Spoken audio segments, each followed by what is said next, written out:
You're watching Forsaken Joe. Don't forget to like and subscribe. Enjoy the story. Let's begin. The moment I saw Lydia's Audi, my stomach dropped. It was late, past 10, and I was driving home from a job in Palm Springs when I spotted the familiar taillights parked outside, a place I knew she'd never admit going. A wellness retreat, all glass windows and ivy walls, the kind of place you needed a reservation 6 months out and a few $1,000s lying around. Except Lydia had told me her Audi was in the shop. Something with the axle, she'd said 3 days ago, acting annoyed when I offered to take a look myself. So what the hell was it doing parked here? I pulled my truck over on the far side of the lot, kept the lights off. My pulse was already thudding in my ears. I stared at the building for a while, trying to convince myself there was some explanation. Maybe she was with a friend. Maybe she lied about the car because she didn't want to admit she'd spent money on a spa when we were supposedly cutting back. But then I saw her. She stepped out of the lobby doors laughing, her hand wrapped tightly around the arm of a tall, clean-cut guy in a gray suit. He looked like he walked straight out of a finance ad. Slick hair, expensive watch, smug smile. I couldn't hear them, but I didn't need to. The way she leaned into him, head tossed back, her hand on his chest, it was more than friendly. My hands clenched around the steering wheel. I wanted to look away, to unsee all of it. But I couldn't. I just sat there, frozen in place, while every suspicion I'd shoved down over the past 6 months came rushing up all at once. The late nights, the sudden work trips, the mysterious headaches whenever I reached for her. I should have known. I was still staring when it happened. A red Mazda came screeching around the bend and plowed straight into Lydia's Audi. The crunch of metal and burst of glass hit the air like an explosion.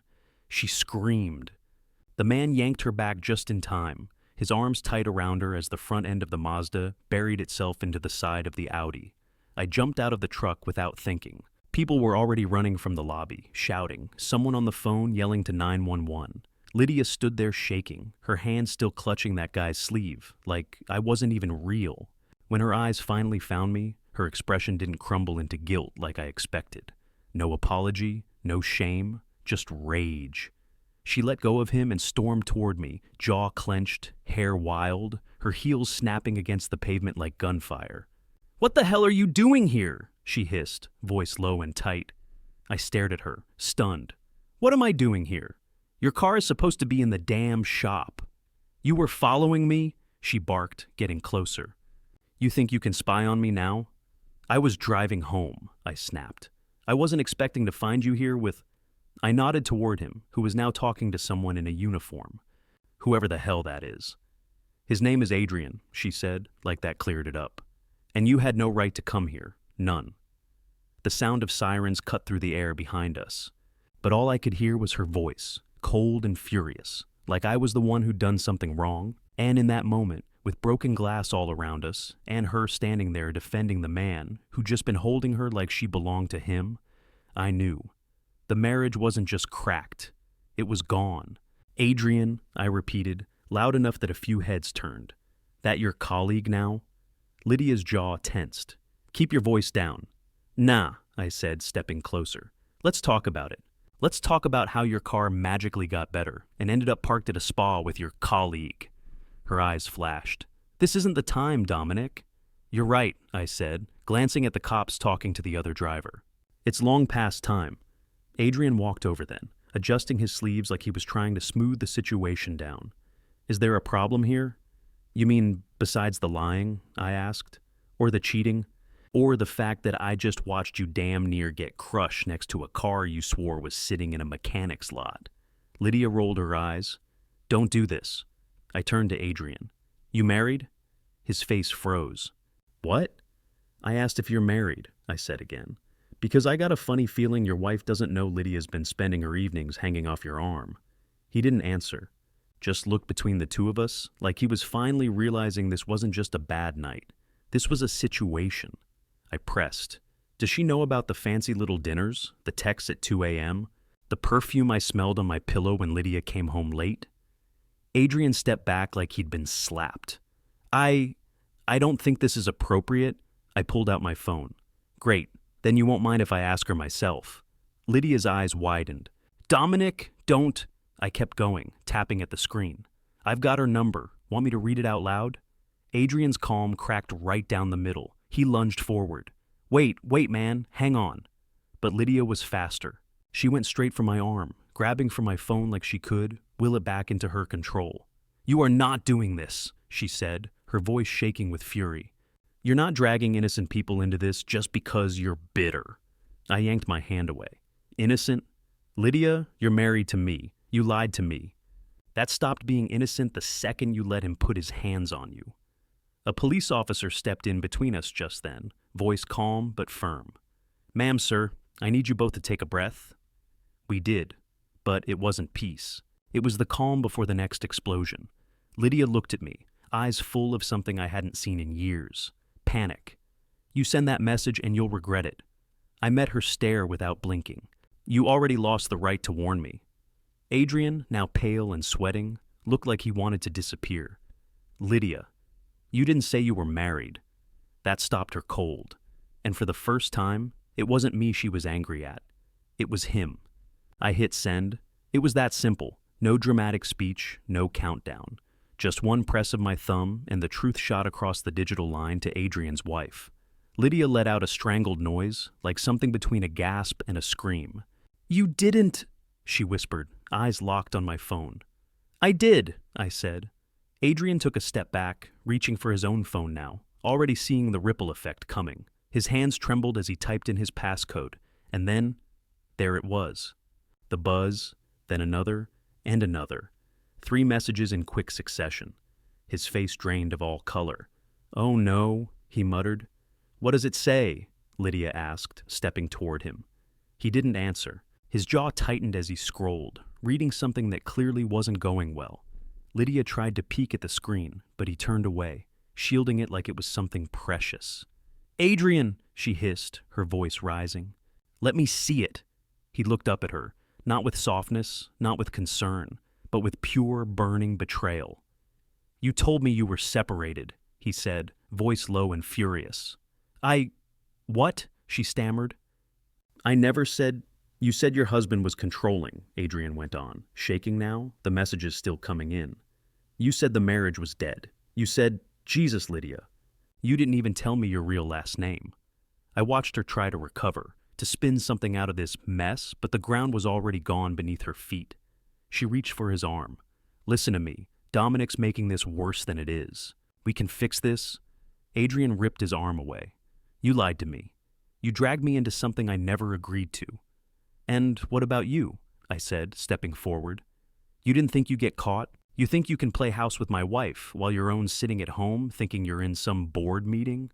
I didn't know, he snapped back. I swear to God, I didn't know she was married. I thought... His phone rang, loud and sharp. He looked at the screen like it had a gun pointed at his head. It's her, he whispered. My wife.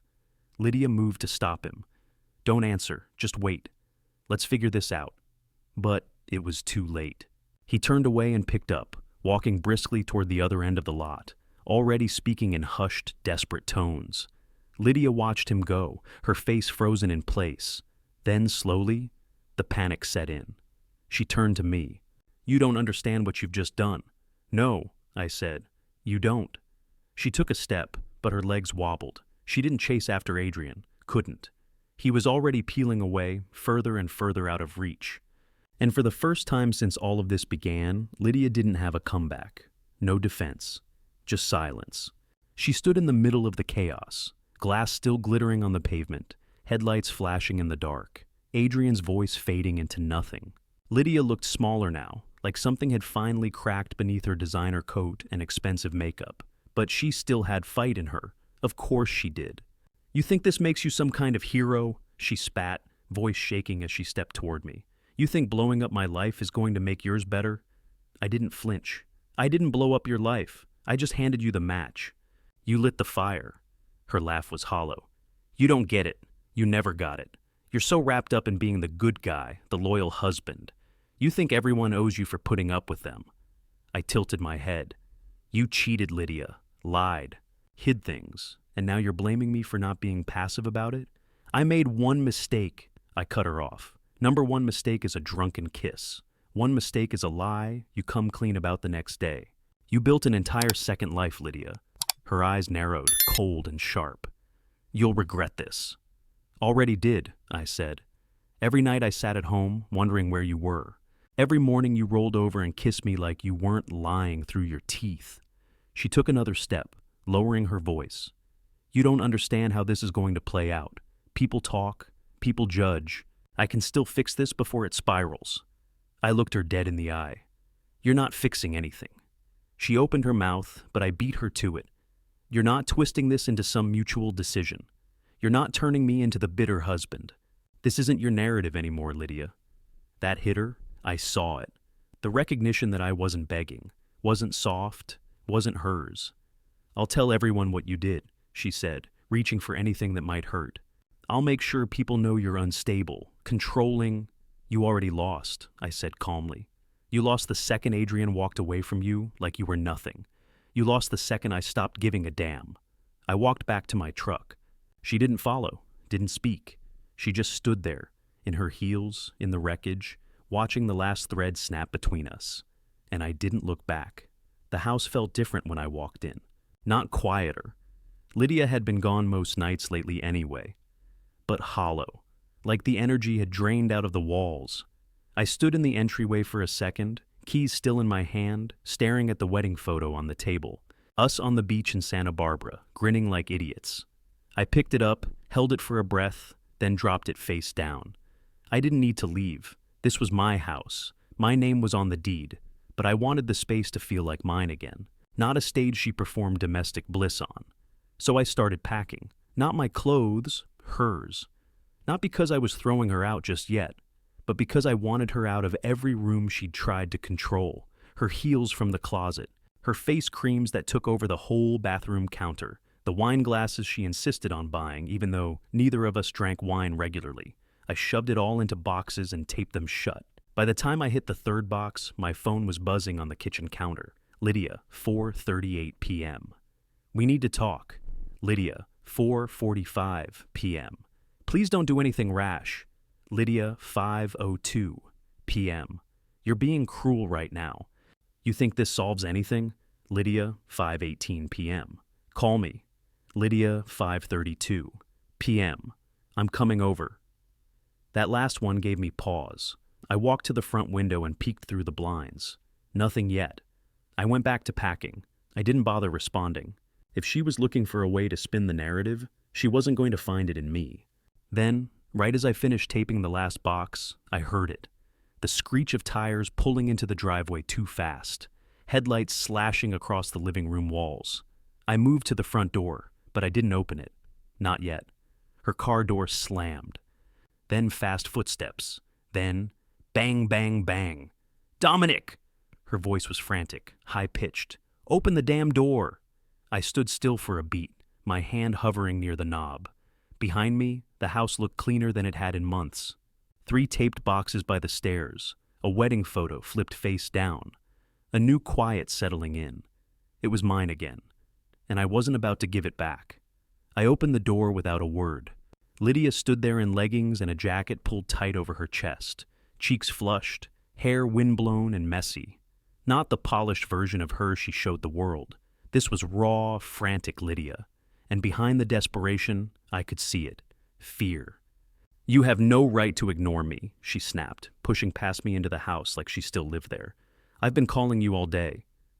I closed the door quietly behind her. I saw. She spun on her heel. I don't know what story you've been telling yourself, but this... She gestured to the packed boxes. This is not how this ends. I walked to the kitchen, grabbed a glass, and filled it from the tap. Calm, controlled, detached. I was done letting her dictate the tone of the conversation. You want to talk? I said, handing her the glass. Then talk. She didn't take it. You've been packing my things like I'm some intruder. Like I'm trash you're just tossing out. You cheated, I said flatly. Her mouth tightened. Don't reduce it to that. You have no idea how distant you've been, how lonely it's felt living with you. I raised an eyebrow. You could have said that without screwing your colleague at a wellness retreat. I didn't screw him, she shot back. Not that night. Should I be proud of that? I asked, not even raising my voice. You want points for restraint now? She stepped closer, voice lowering, sultry and cold. You think this makes you strong, Pushing me out? What are you gonna do, Dominic? Sit in this big quiet house and pretend you don't miss me? I didn't answer. I reached into the drawer near the stairs and pulled out the little recorder I had tucked in my jacket pocket at the retreat. I pressed play. Her voice came through, sharp and unmistakable. You didn't say you were married. You're not dragging innocent people into this just because you're bitter. You'll regret this. Lydia's face drained. You were recording me? You were lying to me, I said simply. Now I don't have to explain what happened. I can just hit play. You wouldn't, she said, voice suddenly brittle. You wouldn't actually use that in court. I don't need to. I just need you to know I have it. She dropped into a chair, shoulders slumping. You're really going to divorce me over this? I stared at her. I'm divorcing you because this was never a marriage. It was a performance. And I stopped clapping. She looked up at me, something real flashing in her eyes for the first time in months. Not anger, not manipulation, just loss. I gave you everything, she whispered. I made this life for us. No, I said, walking to the door and opening it wide. You made a lie and wrapped it in pretty wallpaper. She didn't move at first, just sat there, blinking like maybe I'd soften. But I didn't. I waited. After a long, tense silence, she stood, collected her purse, looked around the room like it might beg her to stay. Then she walked out, and I closed the door behind her with a quiet, final click. She wasn't gone 5 minutes before the buzzing started again. Lydia, 9:21 p.m. You're really doing this? Lydia, 9:22 p.m. I hope you enjoy being alone. Lydia, 9:24 p.m. You won't last 2 months without me. I didn't answer. Just stood in the living room, staring out the window at the dark driveway where her car had just been. Everything she'd left behind, the curated life, the smiling photos, the wine glasses no one used, it all felt like set dressing now. Fake. And I'd lived in it like it was real. My phone buzzed again. Lydia, 9:25 p.m. You're too weak to be alone. That's why you never left, even when you knew. I read it twice, then sat on the edge of the couch and smiled. It wasn't a happy smile. It was the kind that comes when the last piece of the puzzle falls into place, and you finally see what you were looking at the whole time. She was scared. That's why she was lashing out. She thought if she could convince me I needed her, I might forget she'd burned the bridge. I typed back slowly. Me. If I'm so weak, why were you so afraid of me finding out? 3 dots appeared, then disappeared. Then silence. For the first time all day, I set my phone down without dread in my chest. I didn't feel like I owed her anything. Not my attention, not my anger, not even my pain. I had handed her the truth and walked away. That was the end of it. But then, another buzz. It wasn't Lydia. It was an unknown number. I opened it. Unknown number. Hi, Dominic. This is Melissa, Adrian's wife. I got your message. Thank you. That one hit different. She didn't threaten, didn't accuse. She just thanked me. And in that one line, I felt the shift. Lydia didn't get to spin her version of events. Adrian didn't get to bury the fallout. The truth was out, and the truth didn't need defending. I stood up, walked to the front door, and opened it again. Not for Lydia this time, but for the air, for the stillness. I looked out at the quiet night. Then I turned and shut the door once more. Not with hesitation, but with finality. A soft buzz came again, back to Lydia now. Lydia, 9:33 p.m. Don't think this is over. You'll see. I always land on my feet. I didn't reply, because I had no interest in watching her fall. The house was quiet again, no slammed doors. No passive-aggressive texts, no half-hearted apologies, just stillness. I stood in the kitchen, pouring myself a whiskey. The good bottle I kept, tucked behind the cheap stuff Lydia liked to display. I hadn't touched it in months, maybe years. Not because I didn't want to, but because everything in this house had turned into a negotiation, even peace. Not tonight. Tonight it was mine. I walked to the living room and sank into the couch. The one she always said was too rugged for the aesthetic she wanted. I stretched out, kicked off my boots, and let the silence settle over me like a blanket. No more pretending. No more keeping score. No more making excuses for someone who thought loyalty was a weakness. My phone buzzed once. I glanced at it, expecting another round of manipulation or guilt. But it wasn't Lydia. It was Melissa again, Adrian's wife. Melissa, 10:41 p.m. Just wanted to say thank you again. You didn't have to say anything, but I'm glad you did. I deserve to know. Short, honest, no drama. I stared at the message for a moment before typing back. Me? So did I. She didn't reply. She didn't need to. I set the phone down, leaned back, and let out a slow, steady breath. The kind that comes after years of holding it in. This wasn't grief. I wasn't mourning the end of the marriage. That ended a long time ago. I just hadn't realized it. What I felt now was something else. Relief. I raised my glass in the dim light of the living room, the amber liquid catching the glow from the lamp Lydia always hated. She said it was too harsh.